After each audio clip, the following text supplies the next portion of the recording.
As ferramentas, às vezes, que a gente precisa, elas estão na derrota. Eu tenho uma história pessoal aqui, rápida, e que pouca gente sabe dessa história, mas com tantos amigos queridos aqui, eu sinto confortável para dividir essa história, que foi um caminho onde o que o Ítalo estava falando, da frustração, do atrito, de você receber uma coisa que você não estava programando e você se deparar e falar, e agora? Isso não é a minha vocação, isso não é o meu caminho. Eu passei por 2 Olimpíadas, estava treinando para a minha 3ª Olimpíada no ano de 2000, e no ano de 2000 assinei o melhor contrato de patrocínio que uma atleta podia sonhar, o contrato que eu planejei a vida inteira, a minha vocação, desde os 15 anos eu vou ser uma atleta olímpica. O ano de 2000 foi tudo.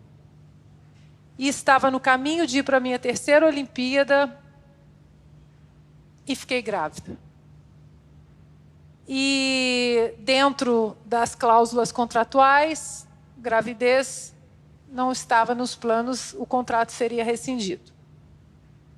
E eu fui para a casa dos meus pais e conversei com meu pai e com a minha mãe. E a minha mãe ficou muito abalada.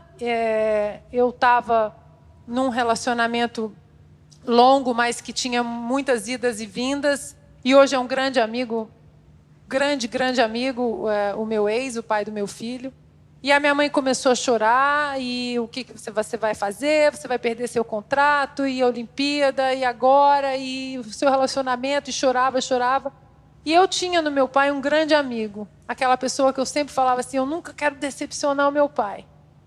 E naquela situação ali na cozinha da casa dos meus pais, o meu pai não falava nada, e eu estava muito, com todo respeito, mãe, eu te amo, mas eu estava muito preocupada com o que o meu pai ia me falar, aquele julgamento do meu amigo, e a minha mãe chorando, e agora?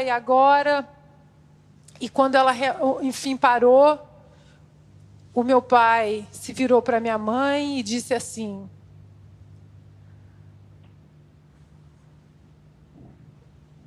você sabe quantas pessoas no mundo hoje estão chorando como você está chorando? Porque alguém está morrendo, porque alguém que eles amam está os deixando, e você vai chorar dessa maneira, porque a vida está batendo na porta da minha casa?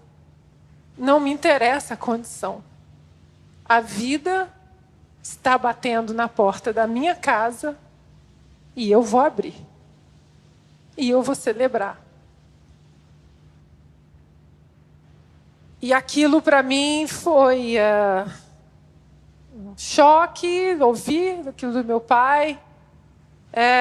Hoje, a minha melhor medalha, a minha maior conquista, meu melhor amigo é o meu filho, vai fazer 20 anos agora.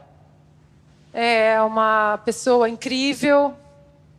Mas, além disso, logo depois que eu me mudei para os Estados Unidos, eu fiz parte de uma ONG que ela ajudava pessoas, mulheres grávidas. A Califórnia tem uma lei absurda que as pessoas podem fazer aborto até na 30ª semana. E eu fiz parte de uma ONG durante quase 4 anos, onde a gente ajudava, assistia mulheres que estavam pensando em fazer aborto, mas que estavam perdidas, ou porque foi por violência doméstica, ou foram estupradas, ou não tinham condições financeiras, ou não tinham onde morar. E tínhamos uma gama de voluntários, médicos, enfermeiras e pessoas, abrigos, e a gente ajudava essas pessoas. E durante 4 anos, em alguns momentos que eu consegui... nós nunca julgamos as mulheres que chegaram lá. Que absurdo, você vai cometer um assassinato. Nunca. Sempre na perspectiva, aqui você vai ter ajuda. E ao longo desses 4 anos, eu contei a minha história para essas mulheres e o que o meu pai me falou. Apenas numa conexão de dividir que eu entendia o que algumas estavam passando. E, ao longo desses 4 anos, eu recebi depois algumas fotos e alguns cartões de algumas crianças que as mães decidiram seguir com a gravidez. E muitas dessas fotos, desses bebês, atrás estava escrito: a voz do seu pai mudou o meu caminho. E o meu pai já tinha falecido. Então, o meu pai foi professor a vida toda, e nós sempre falamos: a vocação do meu pai era ser professor, pedagogo. Mas aí você vê que mesmo após a morte, meu pai teve outra vocação. Ele continuou salvando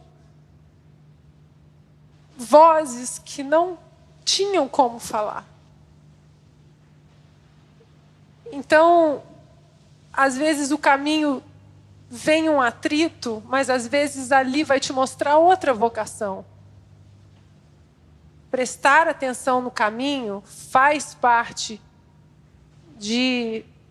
do crescimento, mas não negar o atrito te empurra para a sua vocação, que às vezes nem está no seu radar, nem está no seu horizonte.